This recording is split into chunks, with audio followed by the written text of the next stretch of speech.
ইতিমধ্যে জানেন যে গতকাল বাংলাদেশ পাকিস্তানের বিপক্ষে টেস্ট ম্যাচে জয়লাভ করেছে। সো আমি এখানে নাহিদ রানার কথা বলবো যে 40 রানে 5 উইকেট লাভ করে, যার জন্য গতকাল ম্যাচ জয়টা অনেকটা সহজ হয়ে যায় বাংলাদেশের জন্য। 11 টেস্ট ক্যারিয়ারে এটি তার সেরা বোলিং ফিগার।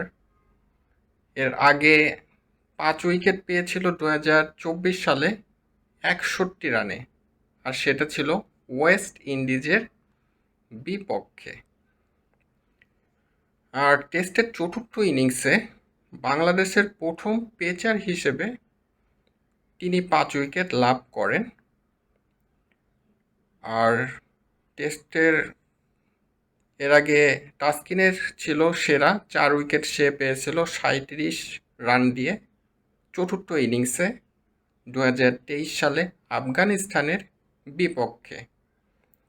সো মিরপুরের বৃষ্টি বিঘ্নিত টেস্ট ম্যাচ, প্রায় দিনই বৃষ্টি হয়েছে, তারপরও ম্যাচ জয় লাভ করা সম্ভব হয়েছে বাংলাদেশের জন্য।